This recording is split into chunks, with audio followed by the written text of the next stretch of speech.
യുവതിയുടെ മരണത്തിലേക്ക് നയിച്ച കാരണങ്ങൾ എന്ത് എന്ന് വേഗത്തിൽ നമുക്കൊന്ന് നോക്കാം.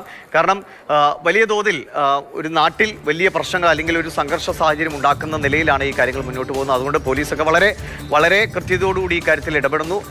വേണ്ട വിധത്തിലുള്ള അന്വേഷണങ്ങൾ കൃത്യമായി നടക്കുന്നു. ആരോപണങ്ങൾ പല വിധത്തിലുണ്ടാകാം, പക്ഷേ അതിൻ്റെ പൊരുൾ കണ്ടെത്താനുള്ള തീവ്ര ശ്രമത്തിലാണ് പോലീസ് മുന്നോട്ട് പോകുന്നത്. എന്തൊക്കെയാണ് സംഭവിച്ചത് എന്ന പോയിന്റുകളിലേക്ക് നമുക്ക് പോകാം. ഈ സംഭവം നടന്നത് ജൂൺ 15-നാണ്, ഞായറാഴ്ച വൈകിട്ടാണ്.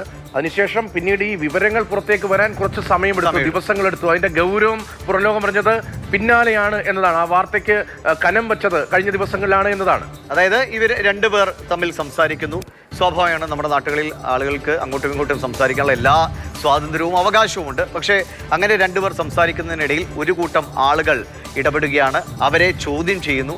ആ ചോദ്യം ചെയ്യൽ പക്ഷേ ഒരു പരിധിക്ക് അപ്പുറത്തേക്ക് കടന്നു പോവുകയാണ്. ആ ചോദ്യം ചെയ്യലിന് പിന്നാലെയാണ് ഈ മുബഷീർ, ഫൈസൽ, റഹിനാസ് എന്നിവർ ഈ സംഭവത്തിൽ ഉൾപ്പെട്ടു എന്ന വിവരം പുറത്തേക്ക് വരുന്നത്. പോലീസിന്റെ അന്വേഷണം പിന്നാലെ ഉണ്ടാവുകയാണ്. അതിനിടയിലാണ് യുവാവിനെ SDPI ഓഫീസിലെത്തിച്ച് ചോദ്യം ചെയ്തു.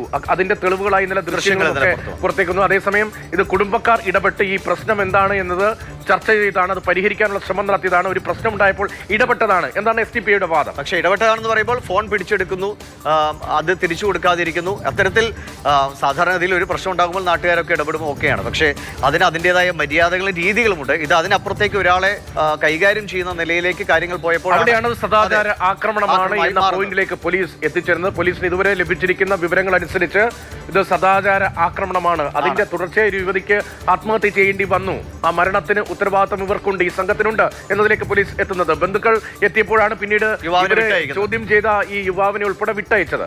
അതിനെ തുടർന്നാണ് പിന്നീട് ഈ ആത്മഹത്യ വരുന്നത്. ആത്മഹത്യാ കുറിപ്പിൽ കൃത്യമായി എഴുതിയിരിക്കുന്നു, തനിക്ക് ഇവരുടെ ഈ സദാചാര ആക്രമണത്തിൽ തനിക്ക് മാനസിക വിഷമം ഉണ്ടായ കാര്യങ്ങളെ സൂചിപ്പിക്കുന്നു. ഒപ്പം പക്ഷേ രതീഷ് പ്രത്യേകം സൂചിപ്പിക്കേണ്ടത്, ഈ പെൺകുട്ടിയുടെ ഉമ്മയടക്കം ഇന്നലെ വന്നത് ഈ പോലീസ് കസ്റ്റഡിയിലെടുത്തവർ നിരപരാധികളാണ്. ബന്ധുക്കളടക്കം, ഈ യുവതിയുടെ ബന്ധുക്കളടക്കം അതിലുണ്ട്, അവർ നിരപരാധികളാണെന്ന് പറയുന്നു. പക്ഷേ ഈ യുവാവിനെതിരെ ഒരു പരാമർശം പോലും ആത്മഹത്യാക്കുറിപ്പിലില്ല എന്നാണ് പോലീസ് വ്യക്തമാക്കുന്നത്.